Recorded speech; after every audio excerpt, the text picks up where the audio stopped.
Okay, it's time to put our integer operation conversation all together. We've worked on addition and subtraction and multiplication and division. We have also previously discussed operations and the order that we have to do those in when we have multiple operations in a mathematical expression. And if you remember, I gave you a new one. I gave you a new acronym, GMA.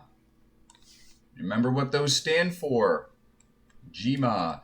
G is for grouping symbols. E is for exponents. M is for, I love this word, such a good word, multiplicative. Just say that.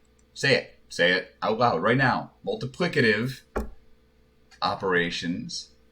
I'll just abbreviate it. Ops, multiplicative ops. And that would be multiplication and division.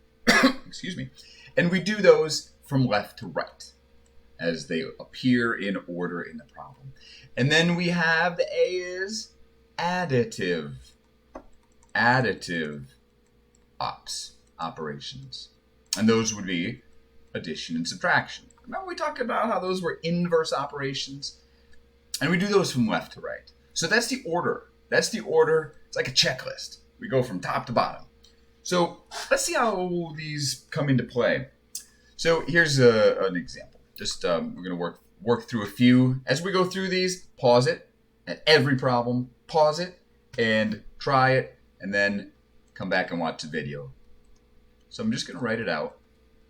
Stare at it. I always talk about sitting and staring at a problem and thinking about it before you even dive in. Just stare at it, think about what it means. Pause the video, pause it. So what we have here are three integers. They're all grouped in parentheses, but there's nothing to do inside the parentheses. They're just three separate integers, all with negatives. So we go back to what we learned about multiplying with negative numbers. We have three of them. We're going to work them from left to right, because that's what it says to do here. So I'm going to start by doing these two. Negative 2 times negative 3 is a positive 6. And then the negative 4 in parentheses comes down. Because I'm multiplying, I can leave this 6 in parentheses or I can take it out. It still means multiplication, right? That's the notation. Then we have a positive times a negative. 6 times negative 4 is negative 24. So notice how we ended up with a negative answer.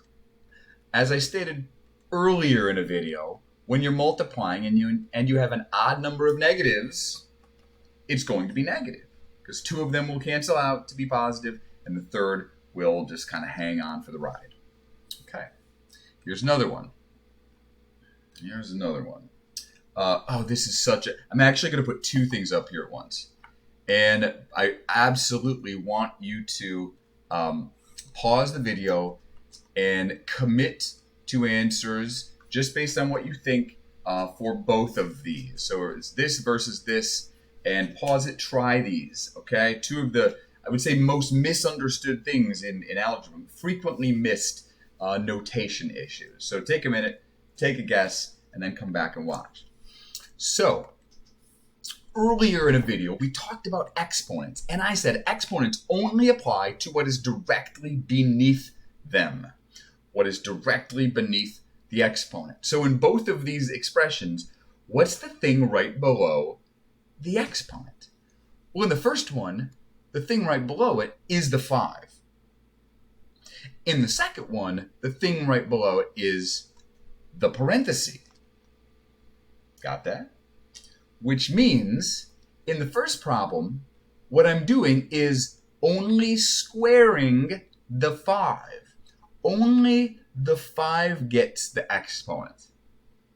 5 squared is 25, right? When we multiply it by itself, it's called squaring it. The 5 gets squared. The negative does not. It just comes on down for the ride. So this one is negative 25. Versus this one, the parenthesis is the thing that gets squared, which means it's the entire grouped number. This notation means negative 5 in parentheses times itself. This one, I didn't write it, but this one means negative and then 5 times 5, right? There's only one negative number here. This one has two negative numbers. So the negatives cancel out. This one is positive 25. So that one, it's going to keep coming back. I'm going to keep hammering that one at you for weeks, all semester long. Okay, here's another one. Negative, I'm just going to write it. I'm not even going to say it. I want you to get used to interpreting the notations and what they all mean. So once I get it written, okay, pause it, try it, and come back. So here we have a big fraction bar. If you recall from previous videos, we talked about how fraction bars actually group things together. We have to do the entire thing on top by itself and the entire thing on bottom by itself before we can do the division. So let's do the top first. We have negative 2 minus 10. Negative 2 minus 10. Try to picture that number line, right? When we talked about the number line. 0. Here's negative 2. We're subtracting 10. We're going 10 back that way. We end up at negative 12. So this numerator, the number on top, is negative 12. Over. Oh, we just talked about this. We just did this. Negative 2 in parentheses. Exponent on the outside. We're squaring the entire parenthesis. So it's negative 2 times itself. Negative times a negative is a positive 4. Right? We just did that. And then we divide. We divide the top number by the bottom number. This is another way to write division, like a fraction. So a negative number divided by a positive number is a negative number, and that is 3. So negative 3 is what we have there. Next. At any time, pause the video, go back and just stare at it. Think about it. Pause. Sit, stare. You can't do this in class, right? You have the benefit of watching this video, just hitting that pause button and staring at it. Think about it. Go back and listen to my explanation again. Do that all the time. All right. How about this one? I'm going to complicate things a little bit. All right. So we have parentheses. Negative. I'm just got to stop talking. I just got to write it down. And let you make sense of the notation. Okay, pause it, try it. We think about our order of operations. Grouping symbols are the first thing. We have 3 groups here. We have 3 sets of parentheses, and they each have something to do inside them. That's what grouping means. There's stuff to do inside. So we're going to go through each one of these, figure out each group individually, and then go from there. So we have negative 1 minus 2. Picture the number line. We are right 1 to the left, then we go 2 more. So that's negative 3. I'm going to put that in parentheses because I'm going to continue this multiplication. Right? All these parentheses are next to each other, which means multiply, multiply. 1 minus 2. I've got $1. I take 2 away. Now I'm $1 in debt. Picture the number line. Positive 1, and then you go 2 to the left. And then 3 minus 2 is positive 1. So our groups are done. Now we multiply. We multiply from left to right. So negative 3 times negative 1. 2 negative numbers multiplied together are a positive number. And this one comes down. 3 times 1 is equal to 3. Okay. Fantastic.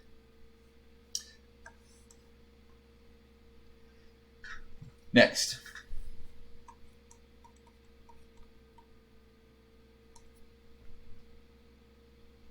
Negative 1 to the 9th power.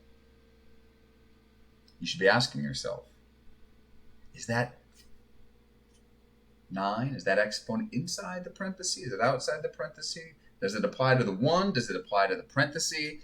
It's outside. It applies to what's directly beneath it. So what this notation here means is negative 1 times negative 1 times negative 1 times negative 1, 9 times. There are 9 negative 1s all multiplied together. And what's going to happen there? right? Every pair of negative ones is going to cancel each other out. Negative times a negative is a positive. So the question then is there an odd number of negatives or an even number?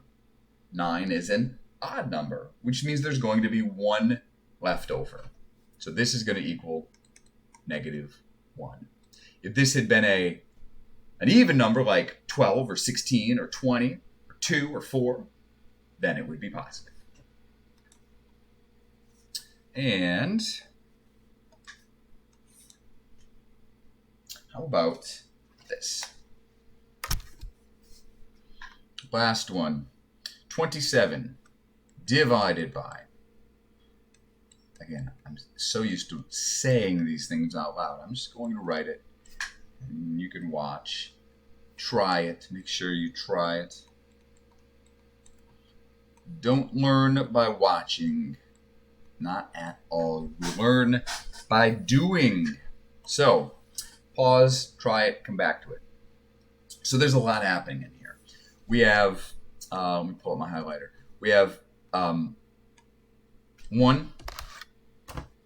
2, 3, 4, 5 different operations. Division, multiplication, subtraction, addition, and multiplication again. If we're thinking about GEMA, grouping symbols, are there any grouping symbols? Well, we've got parentheses, but we have, all they're doing is holding the negative with the number. They're not, there's not an operation to do in there. So there's not really a grouping symbol. So we can, there are no exponents, we can jump right down to the multiplicative operations. Do them left to right. And we have 3 of them. We have division, we have multiplication, and then we have another multiplication over here. So we're going to start left to right. I'm going to start with this one. 27 divided by negative 9 is negative 3. Division with 1 negative is a negative. I'm just going to rewrite every other part of this problem. Times 2 minus 5 plus 4. It's up against that parenthesis, which means times negative 5. And we just keep going. So now we do this multiplication. Negative 3 times 2 is negative 6. Bring down the minus 5. Now, here's where you can sometimes do multiple steps at once, but you want to make sure to not get ahead of yourself. Because this multiplication over here was totally separate from this other multiplication and division over here, we can do that one step. We had to do these, right, this one and this one at a time from left to right because they were connected. This one we can do. So what is 4 times negative 5? Positive times a negative is a negative. And notice how I'm putting it in parentheses. Why? To separate the plus sign from the negative. What do we have left? Just addition and subtraction. Oh, which one do we do first? Left to right. The negative, the minus comes first. Negative 6 minus 5 has to happen first. Remember those additive operations come at the end and we do them from left to right. And negative 11 plus negative 20 is, ooh, picture that number line. Picture that number line. Where are we? Where are we? We've got 0. And now we're starting 11 to the left. And we're adding negative 20, which means we're going more to the left. We're going all the way down to negative 31. Always try these. Always try these sort of mentally in your head, working them out before diving into the calculator. Right? Challenge yourself a little bit to do that every time, and it will pay off in the end, I promise.